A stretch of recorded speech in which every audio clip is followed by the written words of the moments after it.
61 संविदा कर्मी हैं उनको नियमित पदों के ऊपर सर्जित किया जाएगा। और ऐसे के अंदर जो मनरेगा में जितने भी संविदा कर्मी लगे हुए हैं उनमें काफी खुशी है।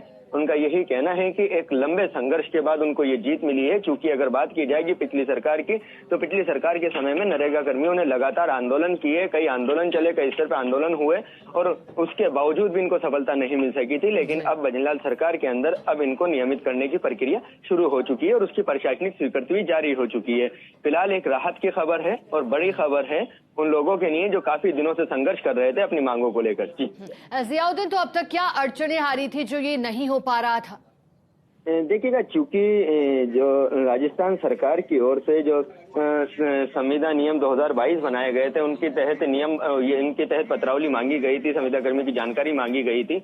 और चूंकि इसी दौरान के अंदर आचार संहिता लग गई, सरकार बदल गई, तो ये पूरी प्रक्रिया रुक गई थी। और जितने भी संविदा कर्मी थे उनके अंदर यही संशय था कि क्या पता सरकार नियमित करेगी या नहीं करेगी। लेकिन फिर से जो ग्रामीण विकास का जो जिम्मा था डॉक्टर किरोड़ीलाल मीणा के पास आया और डॉक्टर किरोड़ीलाल मीणा लगातार बेरोजगारों के लिए, संविदा कर्मियों के हक के अंदर आवाज उठाते रहे और नतीजा ये रहा कि अब विभाग की ओर से प्रशासनिक जो स्वीकृति थी वो जारी हुई है और उसके बाद ये नियमितीकरण का रास्ता साफ हो पाया है। जी शिखा। जियाउद्दीन, क्योंकि स्वीकृति तो जारी हुई है, लेकिन अब आगे क्या प्रक्रिया रहेगी, कब तक हो पाएगा ये कार्य पूरा?